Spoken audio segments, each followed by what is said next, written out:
I culture, the most cultured. Unit 27, Conversation. Peter's last weekend. Peter had already made plans with his girlfriend Nicole for Sunday, but Saturday still felt open. He called Carlos, and they met for a coffee near London Bridge. While they were walking along the South Bank, Peter noticed that Carlos seemed quieter than usual. "Are you thinking about William?" Peter asked. Carlos smiled a little. "Yeah, it still feels weird without him around." William had left for New York 3 weeks before.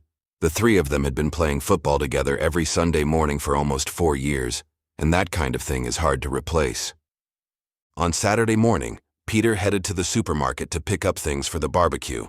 He was pushing his trolley through the meat aisle when he heard two men debating whether Arsenal or Chelsea would win the next day's match.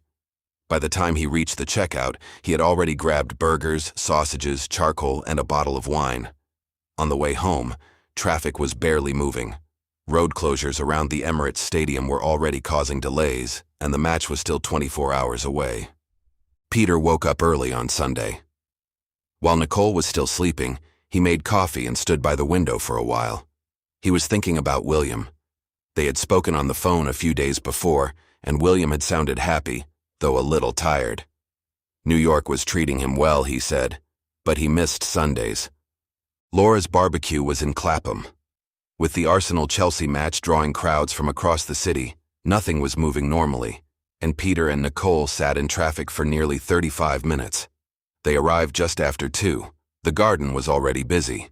Nicole spotted her friend Priya and headed straight over.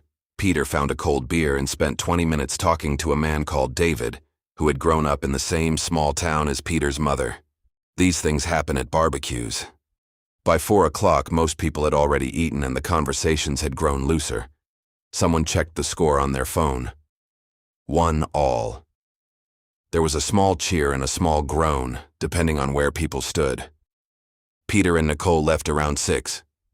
When they got in, Peter sent William a voice message describing the barbecue, the traffic, and the 1-1 draw. He did not say he missed him directly. He did not have to. William replied 20 minutes later, laughing.